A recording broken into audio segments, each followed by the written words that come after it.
best, worst content. Ooh, what it must be. Ooh, what it must be. Divine.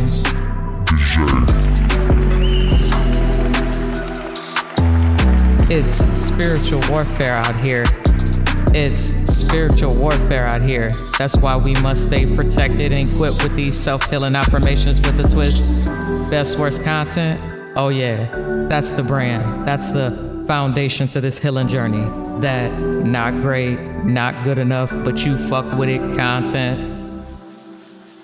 I am not my diagnosis. I am not what I've been through. You can beat me verbally, physically, mentally, emotionally, but you can't destroy me.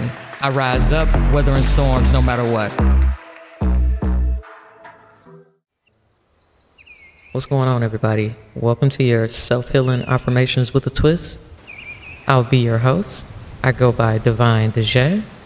And just before we get started, let me just go over the scheduling. You can expect these affirmations at the beginning, middle, end of the week. So Monday, Wednesday, Friday.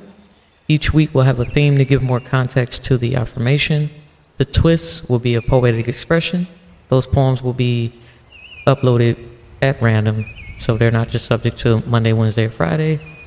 And be advised, this is for a mature audience. Our theme for the week is feeling stuck. Our affirmation is projection.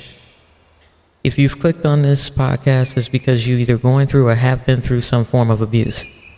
And what is abuse?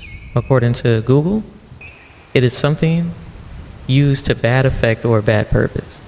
Abuse can be verbally, physically, mentally, emotionally. And from my own personal experience, I've discovered over the years that abuse can come in many forms with different types of abusers. Be advised, I'm not a doctor, I'm not a therapist, I have no PhD, but no PhD can substitute life experiences. So if you're looking for that, this wouldn't be the place for you. Sometimes we're stagnant and stuck based on our own mindset or our own fears.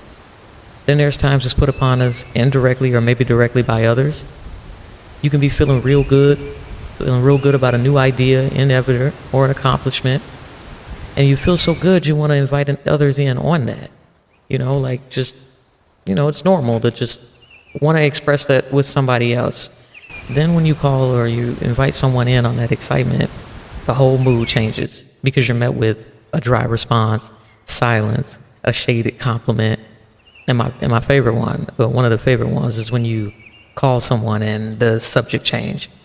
You call to talk about what you had going on, and all of a sudden it shifts into either this person's problems or whatever they got going on. It totally drowns out what you reached out to in the first place to express to them. Then you get met with the analytics, the questioning, right? So you're doing that now, or how are you going to make that happen? Well, don't you need this, that, and the third? Instead of being met with a supportive energy, you're met with a stuck energy. Let's be real. As people, we subconsciously seek validation or that nod of approval from the people closest to us. When it is passively dismissed, we start to talk differently to ourselves. We start questioning ourselves. We start changing our ideas. Maybe stop doing something or we never started in the first place. We're now being encased in stagnancy. Now the challenge is getting ourselves out of that encasement. Projectors need mirrors, even the ones projected upon. So I'm talking about ourselves. It starts with ourselves.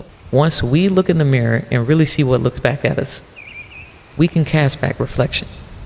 You pursuing your dreams, cleaning up your act, appreciating life for what it is, embracing change, will cast the shadows of the ones projecting dark energy onto you. Because they're the ones that's stagnant. They're the ones that's unfaithful, unappreciative, seeking refuge in others' glory. Misery loves company. So you're either not welcomed or you're dragged down into complacency. Destroy those with no vision this week by showing up for yourself, staying true to yourself, fasting, kicking addictions. Just do it. Don't think about it. Just do it. Proudly, unapologetically. It will crumble the haters into submission. Some may not be able to sit at your table. Some may not be able to go where you're going. But be the beacon, be the light, be the influence that sets the catalyst for someone else's change. So just to recap, if you're feeling stuck, check those projections. Evaluate whether they're self-imposed or imposed on you to by others. Start speaking life into yourself. Start showing up for yourself, no matter what has been going on, no matter how long it's been happening. In order to get out of it, we have to first acknowledge being stuck. There's no other way to put it. We have to first acknowledge that something has us stuck. Like, we have to just start praying. Start praying. I know people don't want to believe that there's something greater, but you need to believe in something greater than yourself so that you have something that holds you accountable.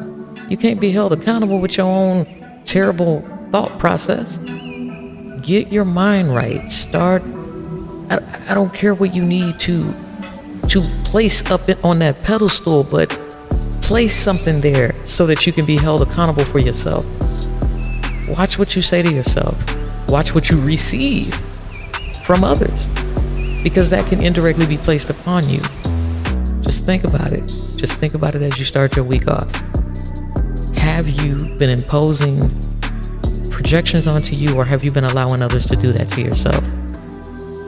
You're not stuck. Think about it. Sit on it. You're not stuck. Until we meet again, remember, there's one love, and that one love is for yourself. Peace.